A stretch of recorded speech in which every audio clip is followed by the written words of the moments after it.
Ruto ni party leader wa chama.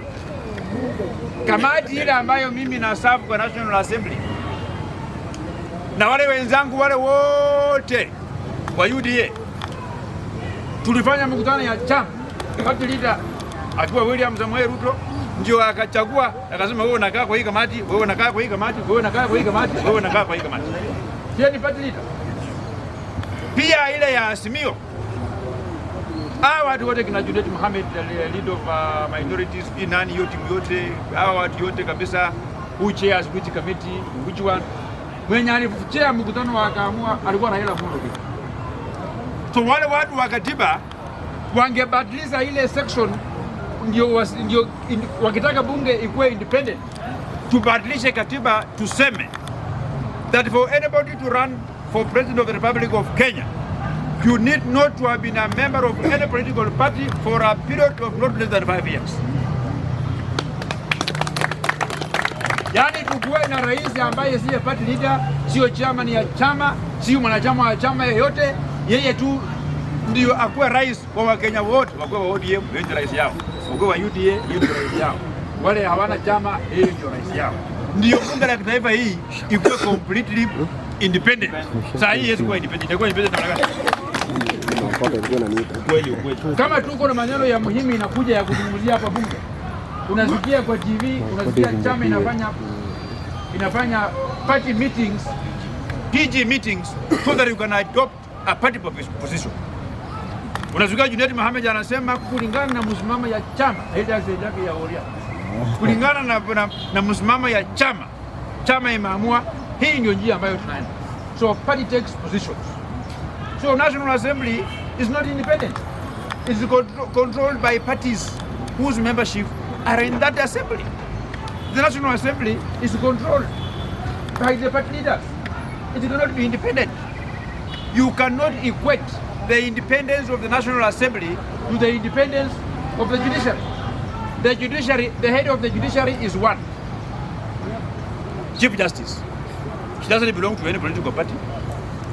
The judges, the magistrates don't belong to any other political party. There is no party positions to adopt on matters judiciary. So they are independent.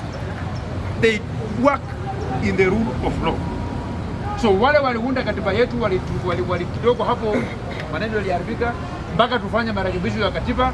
If we want the National Assembly to be complete independent, then we must ensure that whoever becomes president, he should not be a member of any political party, so that the political parties and members of parliament can run the affairs of the house in line with what Kenyans are telling them to. Wawe mengi na machache, Mungu awabariki sana. I want again to thank you Bunge la Mwananchi for inviting me here. And I did what I was told. I was told to come alone. I came alone. The speaker told me that he has made some arrangement for security. And for sure, I want to assure Kenyans that the security here is more tight.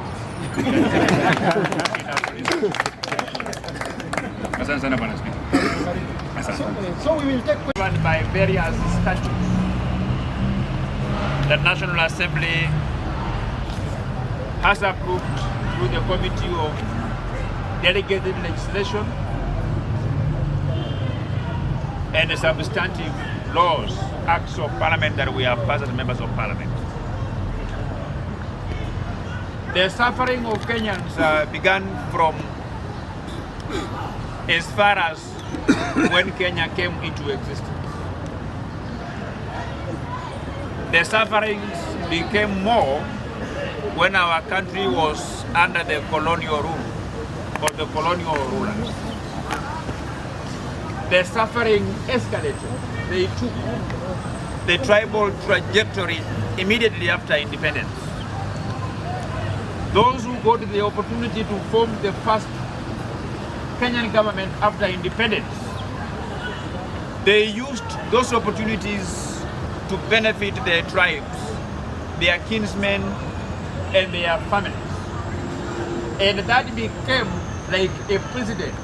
Today, anybody who gets an opportunity to serve in government, the first thing they think about is not about Kenyans, but it's about how are they going to enrich the members of their community, and the members of their family and their close friends.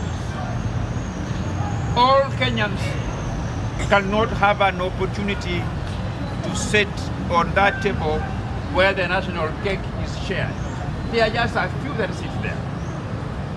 And at least I am happy that by 2010 there were a few Kenyans who began the clamor for constitutionalism. We began to gravitate, to agitate for the change of our constitution so that we can sort out some of the problems that were committed by our founding fathers, which principally is unfair distribution of national resources. So Kenyans at that time contemplated that how do we ensure that whatever is funded from an exchequer, from national treasury, reflects the will of the Kenyan people. That is when they put a chapter in our constitution that says there is no government project that can be implemented, there is no law that can be enacted without that law or that project being subjected to public participation. So what Kenyans contemplated to be a remedy to sort out lack of involvement of Kenyans is to ensure that public participation becomes mandatory for whatever project, for whatever decision that the government of Kenya makes that will concern the people of Kenya. As a member of parliament, I have been asking myself questions that why are Kenyans still disgruntled? Why are Kenyans still not satisfied in the manner to which some of our laws are enacted, some projects are being implemented? So my role as a member of parliament, I have taken stock and carried out a thorough audit of that constitutional requirement of public participation. And this is what I have found out. I have found out that the framers of our constitution did not contemplate interpretation of that section the way it's being interpreted presently. The framers of the constitution wanted the Kenyans to be the one originating those projects. Public participation becomes meaningful if the Kenyans will be told that in the next coming year we are going to have a 3 trillion budget for our country, and we have this amount of money available for development. You go to the people of Western Kenya, you ask the people of Western Kenya, what do you want the government of Kenya to do for you?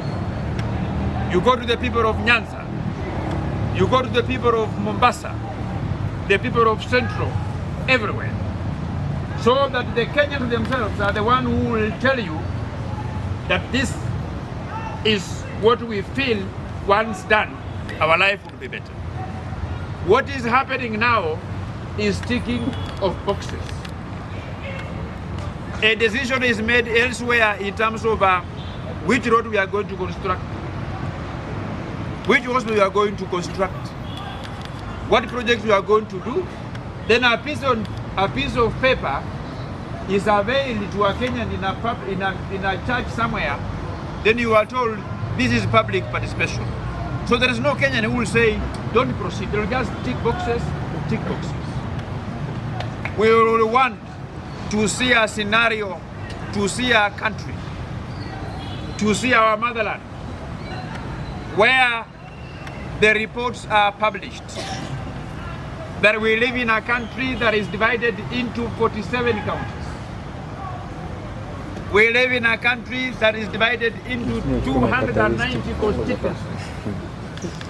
We live in a country that is divided in 8 regional economic blocks, commonly known as former provinces. We will want to have a template that Kenyans will see how the national cake is shared. We are still suffering from the hangovers of independence,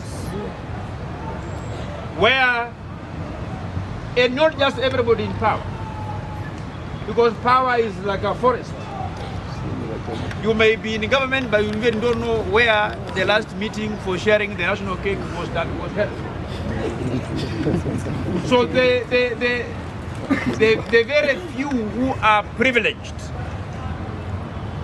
to use the power that the Kenyans have given to them, the power of the pen, to sign a document that will otherwise become an official document that guides where resources are going. Time has come as a country, we must begin to, for us to progress forward, we must have a conversation with ourselves and look, audit our country from independence to today, where we can know that from 1963,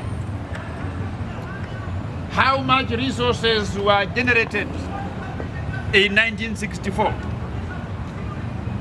how much and how were these resources shared, how much resources were generated between 1970 to 1979, how were these resources shared in our country. How much resources was generated by our country from 1980 to 1989, and we make notes on how those resources were shared. How much of it was collected from 1990 to 1999? How much of it was collected from 2000 to 2009? How much was collected from 2010 to 2020?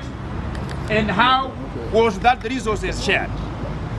Once we know how those resources were shared, then we identify areas that were given raw deals, areas that has continued to be marginalized in our country. Then we can say, going forward in the next 5 years, we are going to come up with a budget that is going to equalize our country. We cannot continue living in a country where we have some constituencies. We have some constituencies, they have never seen a tarmac road. We have some places in this country where even getting water is a problem.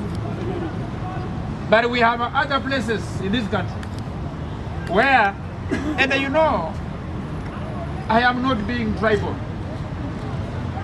God himself designed our country in a manner the way it is. God himself is the one who decided that Luos are fishermen and they live next to the lake. It's God himself who decided. It's not Didmus Barasa.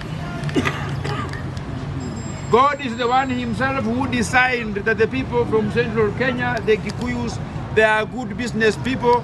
They are found near market centers. They are not farmers. It is God himself who decided. It's not Didmus Barasa. God is the one who decided